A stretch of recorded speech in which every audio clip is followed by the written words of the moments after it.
Baik hadirin yang kami hormati, untuk kelancaran marilah kita membaca basmalah bersama-sama. Bismillahirrahmanirrahim. Hadirin yang terhormat, kita ke acara yang pertama yaitu laporan kegiatan dari Pranata Humas Ahli Muda Diskominfo Provinsi Jawa Barat. Kepada yang terhormat Bapak Andri Bukhori SSM Ikom, kami silakan. Untuk pertanyaan satu dan lain hal nanti ya di akhir hari ini kita akan dipanelkan dulu untuk materinya. Ini yang belakang masih semangat bapak-bapak. Tidak kelihatan ya karena ini sejauh mata memandang. Tidak kelihatan nih tapi kelihatan kok cantik-cantik dan ganteng-ganteng ya. Oke, kita langsung saja nih kepada Bapak Dr. Adiana Slamet SIPMSI untuk menyampaikan materinya terkait dengan etika regulasi penyiaran dalam kampanye pemilu dan pilkada. Kepada Bapak saya silahkan. Terima kasih Dan Cynthia, mohon izin Pak Rafael, Bang Elang. Bismillahirrahmanirrahim. Assalamualaikum warahmatullahi wabarakatuh. Saya dikasih tugas sama Pak Elang, Diskominfo dan Mas Waka gitu ya untuk ngisi materi ini. Jadi sebelum masuk ke sini saya cuman pengen mengingatkan kembali gitu ya. Jadi kata Jurgen Habermas bahwa media ini adalah public sphere, ya. Tapi kemudian public sphere ini gitu, itu menjadi absurd ketika ada semacam monopoli gitu ya, yang terjadi gitu oleh siapapun itu, dan kemudian hak akses masyarakat terhadap informasi yang kemudian harusnya didapat melalui media, salah satunya ini lembaga penyiaran, ini ketutup karena kepemilikannya, karena permainan elit dan yang lain-lain. Lalu kemudian misalkan itu dalam perspektif Jurgen Habermas. Lalu dalam perspektif Frankfurt School gitu. Ini karena materinya harus serius, saya harus serius ini Mas Waka harus serius ketua, serius saya. 26 slide saya bikin slide. Perspektif Frankfurt School gitu ya. Bahwa kalau ngomongin media pasti ngomongin ideologi, kekuasaan dan kapital. Nanti kita coba bahas. Nah, cuman yang mohon izin berdiri, yang perspektif Habermas itu ini karena pertarungan informasi, arus informasi ini kan luar biasa, ya. Jadi jangan sampai kemudian gitu, maksudnya lembaga penyiaran ini yang harusnya tadi Pak Rafael bilang untuk filter, gitu ya. Karena maraknya informasi di peredaran media sosial, tapi kemudian masyarakat tidak mempercaya itu. Hari ini kita buktikan bahwa lembaga penyiaran ini adalah satu institusi media yang memberikan informasi kepada masyarakat yang layak dan benar dalam perspektif kepentingan publik. Ya, kawan-kawan yang saya hormati, saya banggakan, ini romantisme saya sebelum di KPID muter-muter ngomongin pemilu. Kang Wildan, Kang Adi kapan ngomongin politik lagi? Hari ini Kang Wildan kita ngomong politik. Oke, saya cuman pengen mengingatkan positioning regulasi gitu ya. Undang-Undang 32 tahun 2002 mengharuskan bahwa demokratisasi penyiaran itu harus ditegakkan. Adanya KPI dan KPID di tingkatan provinsi untuk itu. Untuk coba ya menghilangkan monopoli informasi yang terpusat dalam Undang-Undang 24/1997 ya, yang dimana pada waktu itu manipulasi informasi dilakukan oleh pemerintah atas nama negara, ya. Maka demokratisasi penyiaran itu hadir dengan tadi yang saya sudah sebut, fondasinya diversity of ownership dan diversity of content. KPI berhak untuk coba membuat regulasi yang namanya P3SPS, itu adalah turunan dari Undang-Undang 32 yang kemudian kami juga berhak sebagai regulator lembaga negara bantu untuk mengawasi jalannya regulasi yang namanya Code of Conduct dan Code of Ethics yang kemudian kami bikin. Ya, maka salah satu yang harus coba dilihat pada konteks itu positioning kelembagaan KPI dan KPID di tingkat provinsi. Ya. Nah, lalu saya cuma mengingatkan lagi nih fungsi media dalam perspektif atau fungsi lembaga penyiaran dalam perspektif Undang-Undang 32 tahun 2002. Paling tidak Bapak Ibu yang saya hormati, yang saya banggakan gitu. Ya, paling tidak ada 2 pasal ya dalam perspektif regulasi, fungsi dan tujuan penyiaran. Ini yang harus kemudian jangan kita lupakan gitu ya. Ya, paling tidak memperkukuh integritas nasional. Tidak kemudian saya 2014 pernah bilang ya di forum yang kemudian dibikin oleh kawan-kawan muda pada waktu itu, saya masih ingat betul bahwa media pada waktu itu melakukan anarki kognisi ya, dengan coba memunculkan framing ya, dengan coba memunculkan diskurs yang menguntungkan salah satu pihak dan imbasnya itu hampir disintegrasi sosial. Ini jangan main-main. Bapak Ibu, kawan-kawan yang saya hormati, saya banggakan. Ini jangan main-main. Ya. Makanya saya cuma mengingatkan ini, ya. Terbinanya watak mencerdaskan kehidupan bangsa, memajukan kesejahteraan. Ini kan yang kemudian yang kita sama-sama tuju, negara kita tuju ini adalah bagian dari kepentingan nasional yang kemudian harus bahu-membahu bahwa seluruh anak bangsa gitu ya, masyarakat yang kemudian ada di Indonesia, begitupun di Jawa Barat untuk memperjuangkan ini dan untuk mencapai itu. Media informasi, mendidik dan yang lain-lain. Ya, ini saya harus mengingatkan juga. Lalu kemudian Pak Edi ya, karena saya belajar banyak kajian media ini dari Frankfurt School, saya harus menyampaikan bahwa berulang kali saya bilang supaya menjadi reminder untuk kita semua. Ketika menghadapi media, Anda berhadapan dengan institusi yang tidak sempurna, bukan tentara yang terorganisir. Institusi yang tidak sempurna. Artinya kalau dalam kajian ekonomi politik gitu, media atau ekonomi politik komunikasi, Bapak Ibu gitu ya. Ya, mudah-mudahan kita semua merefleksikan diri gitu bahwa ini permasalahan produksi, distribusi, konsumsi ya. Paling tidak ada 4 hal yang harus dilihat. Yang pertama, permasalahan hubungan antar aktor. Tadi sudah dibilang, disinggung sama Abangda Rafael tentang bahwa bagaimana owners kemudian ya, bahwa bagaimana pemerintah ya dan seterusnya. Ya, ini yang harus saya jelaskan. Kepemilikan media, sumber pembiayaan media dan regulasi. Dalam perspektif Brian Mixner yang kemudian mengadopsi perspektifnya public sphere, tidak akan mungkin demokratisasi penyiaran di dalam negara demokrasi tadi dibilang oleh Bill Kovac gitu ya, itu bisa memunculkan distribusi informasi untuk publik ketika ya permasalahan kepemilikan media terlalu ikut campur dalam permasalahan redaksi, ngeblok pada salah satu pihak apa segala macam, itu omong kosong. Gak mungkin itu bisa terjadi. Sumber pembiayaannya dari mana? Ya, dan seterusnya. Nah ini ya, satu ini. Yang kedua, lagi-lagi saya harus coba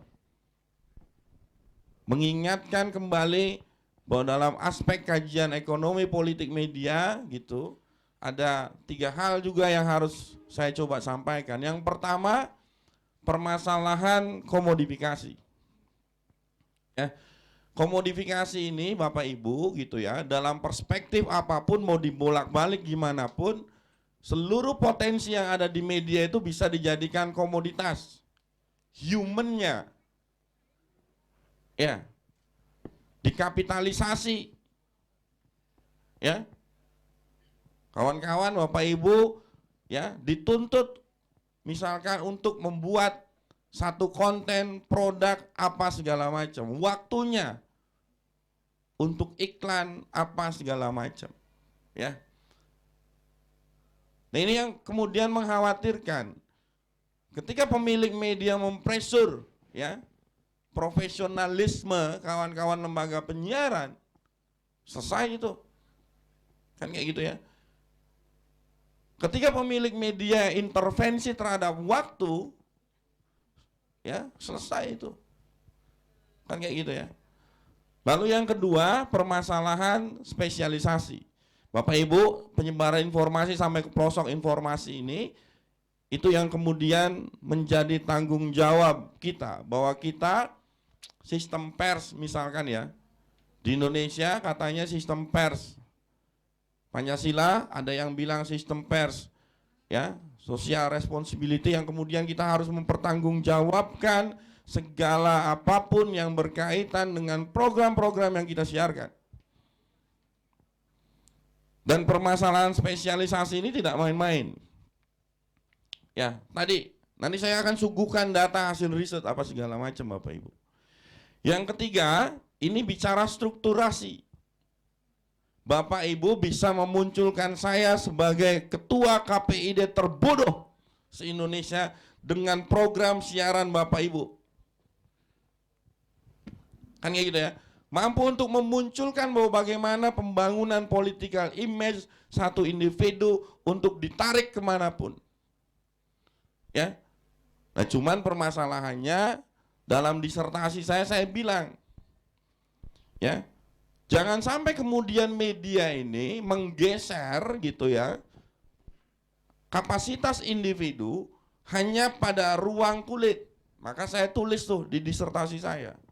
Politik is not about objective reality but virtual reality. Kayak kita berselancar di media sosial, hanya yang baik-baik saja yang kemudian dimunculkan. Ya. Jangan menipu masyarakat dengan program-program yang seperti itu, maksud saya, tentang permasalahan-permasalahan pemberitaannya.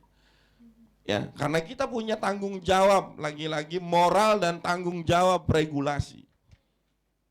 Bapak Ibu, nah itu tercermin semua, 4 hal itu tercermin semua dalam permasalahan skala makro dan skala mikro. Kalau kita bicara lembaga penyiaran, skala makro gitu ya, berkaitan dengan hubungan antar aktor gitu ya. Tadi kalau pemilik medianya dari partai politik tentunya masuk tuh permasalahan-permasalahan yang kemudian menjadi kepentingan-kepentingan politik. Contoh ya, hubungan apa segala macam, hubungan pemilik media dengan penguasa, hubungan pemilik media dengan pemilik modal.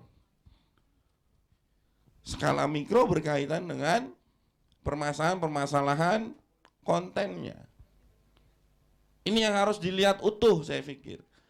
Dan saya secara pribadi dan sebagai ketua KPID gitu ya, Provinsi Jawa Barat, lagi-lagi tidak menyaksikan bahwa lembaga penyiaran ini adalah industri. Lagi-lagi.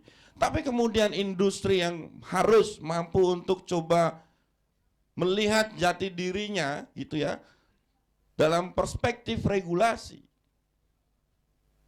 Ya, Bapak Ibu, ini saya jadi kayak ngajar di Sesko ini, diam.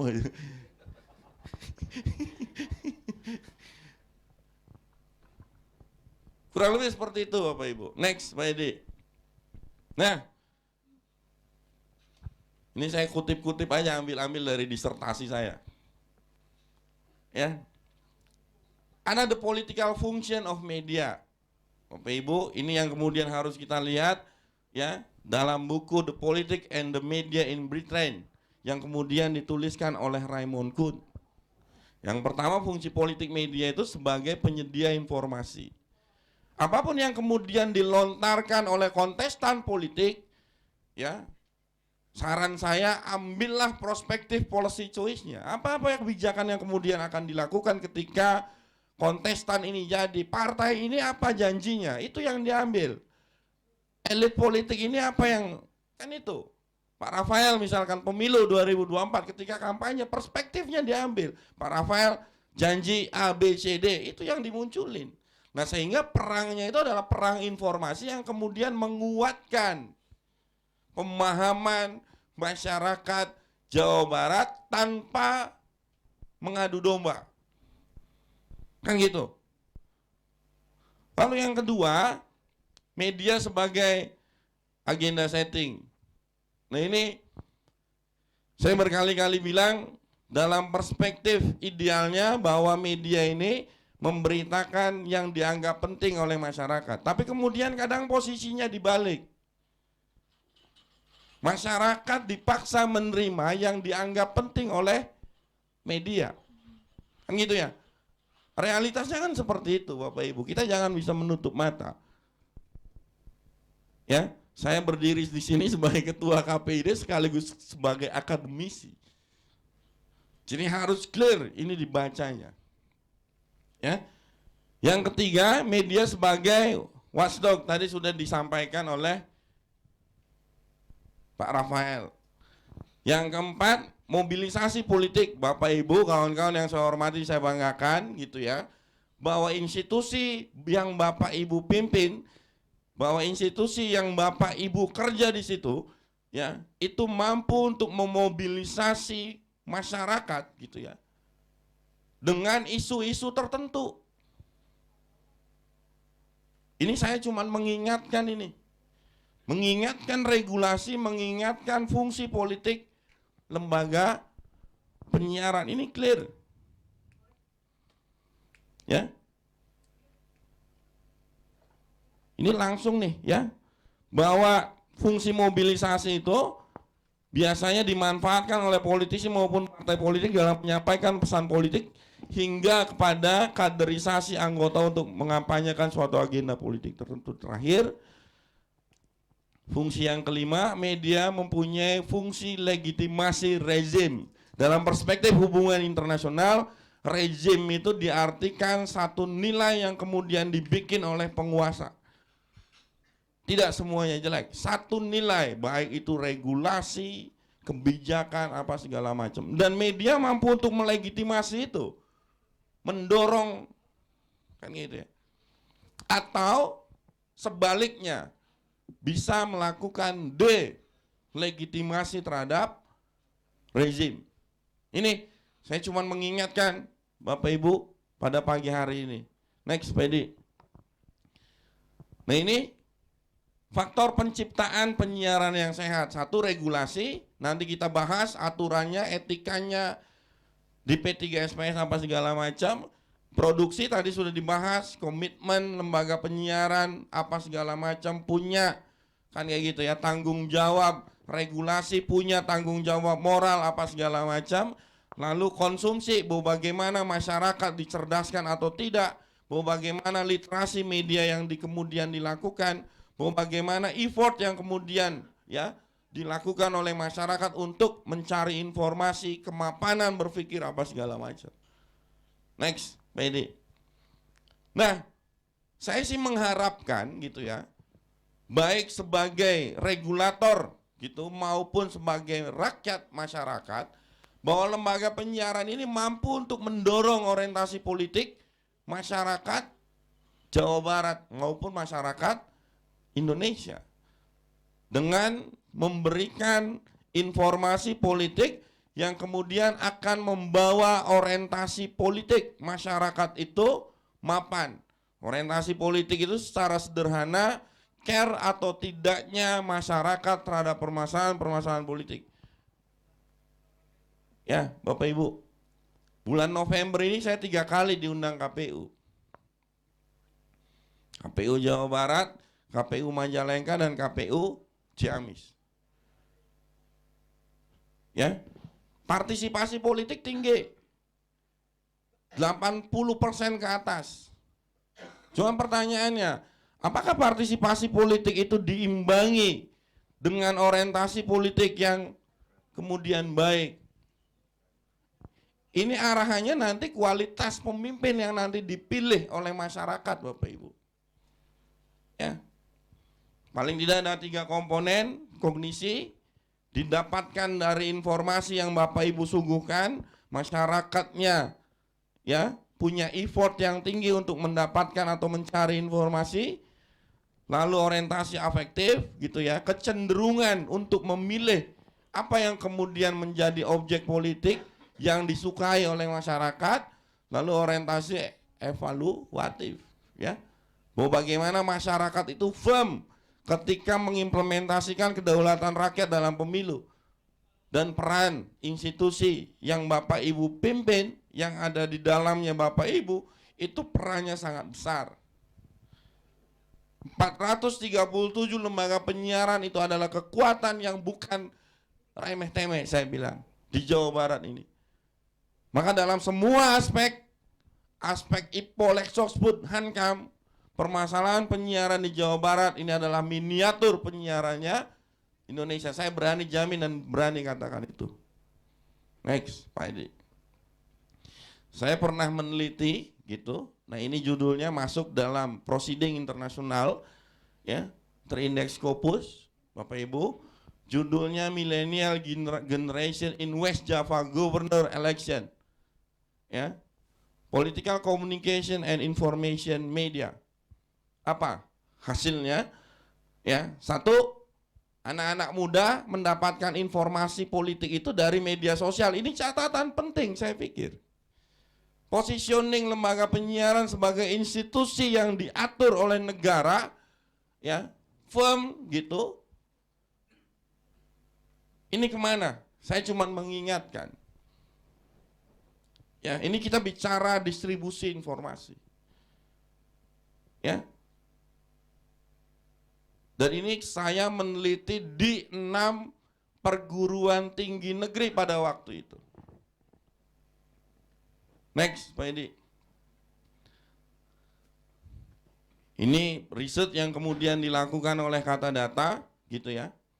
Untungnya, ya, lembaga penyiaran ketika distribusi anak-anak muda itu banyak mencari informasi di media sosial, untungnya lembaga penyiaran yang masyarakat yang mempercayai bahwa lembaga penyiaran itu untuk mendapatkan informasi yang dipercaya itu dari lembaga penyiaran, Bapak. Untungnya.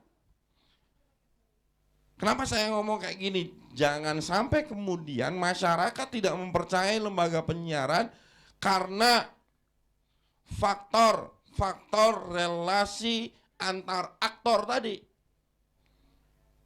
Nggak apa-apa ya saya ngomong kayak gini ya. Kita mengingatkan kita semua. Kang Asri ya, nggak apa-apa ya. Ya, kita mengingatkan semuanya.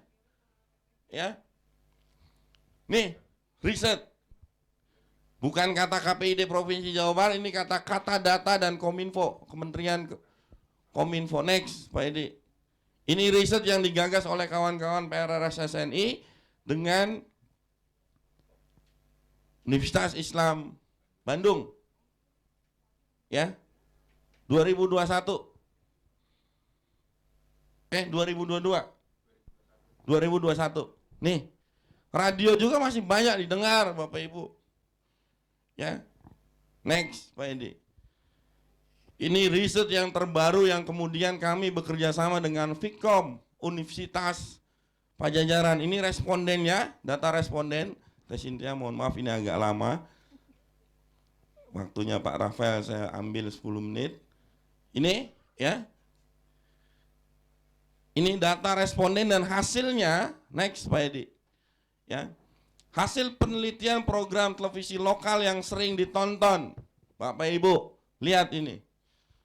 Berita itu di urutan pertama 35%. Ya.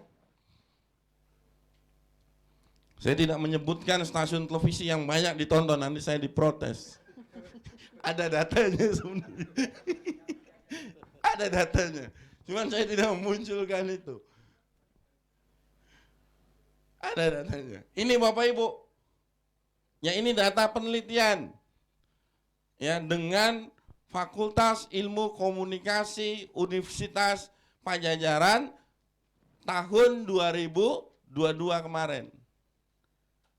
Ya, berita. Masyarakat Jawa Barat masih nonton berita, sering nonton berita. Next, Pak Edi. Ini kekuatan kita, 437 lembaga penyiaran, mau dibawa kemana Jawa Barat ini? Salah satunya itu tergantung pada institusi yang Bapak Ibu pimpin atau ada yang di dalamnya. Baik televisi maupun radio. Maka saya berkali-kali bilang, urusan penyiaran ini bukan urusan remeh-temeh di dalam struktur negara maupun dalam struktur daerah. Ya. Berkali-kali bilang saya, baik di Jawa Barat maupun di Jakarta, jangan menganggap remeh masalah penyiaran, saya bilang. Rusak negara ini kalau penyiarannya rusak. Apalagi di Jawa Barat, 437 bos lembaga penyiaran, ini nggak main-main. Luar biasa. Ya, next, Pak Edi. Kita masuk pada posisi KPI dalam Undang-Undang Pemilu. Ya, Mas Gun-Gun Herianto, ya kebetulan sama-sama alumnus Unpad gitu, kebetulan sama-sama mengkaji komunikasi politik, ya. Ini memetakan positioning Undang-Undang 32 dan Undang-Undang Pemilu. Terakhir saja saya sebutkan. Deskripsi KPI di Undang-Undang Pemilu nomor 7 tahun 2017 pasal 296 bahwa Komisi Penyiaran Indonesia Dewan Pers melakukan pengawasan atas pemberitaan, penyiaran dan iklan kampanye pemilu yang dilakukan oleh lembaga penyiaran atau media massa cetak. Bapak Ibu, ini tugas kami sebagai regulator bertanggung jawab atas apa yang ditayangkan oleh Bapak Ibu. Ya, baik dalam waktu kampanye pemilu, karena dalam perspektif almarhum Profesor Firmansyah, ya, itu kampanye itu dibelah tuh, diklasifikasikan dua. Kampanye politik, kampanye pemilu. Kampanye politik itu belum masuk dan belum ditetapkan waktunya oleh penyelenggara pemilu. Kalau kampanye pemilu itu masuk sudah ditetapkan waktunya. Ini tugas kita dari tahun ke tahun. Ya, dari pemilu ke pemilu. Bapak Ibu, next Pak Edi. Ini ya, pedoman perilaku penyiaran, ada beberapa pasal yang kemudian harus saya sampaikan. Next Pak Edi, ini ketentuan umum. Pasal 1 supaya jelas saya pikir. Karena kita bicara etika regulasi. Ya. Pasal 1 ayat 26.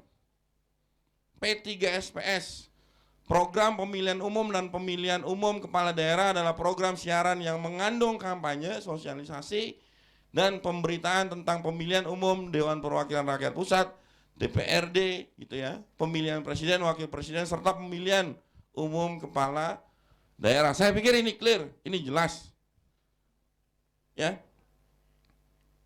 Dan kawan-kawan, saya pikir ini sudah dibaca.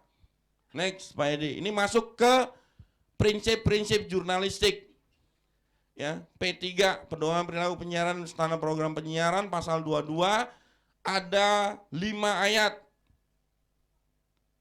Idealisme, berimbang, apa segala macam. Nanti dikupas sama Mas Ahmad Abdul Basit di sesi kedua sama Bu Dr. Pandan. Saya cuma mengingatkan regulasinya saja. Next, Pak Edi. Ini pasal 50, siaran pemilihan umum dan siaran pemilihan umum dan pilkada di pedoman perilaku penyiaran. Lembaga penyiaran wajib menyediakan waktu yang cukup bagi peliputan pemilihan umum. Ya. Lembaga penyiaran wajib bersikap adil dan proporsional dan seterusnya, Bapak Ibu. Ya. Materinya silakan dikopi, ada banyak 26 slide. Next, Pak Edi, singkat-singkat saja. Nih. Ini SPS, standar program siaran. Ya, program siaran jurnalistik pasal 40. Program siaran jurnalistik wajib memperhatikan prinsip-prinsip jurnalistik sebagai berikut: akurat, adil, berimbang, dan seterusnya.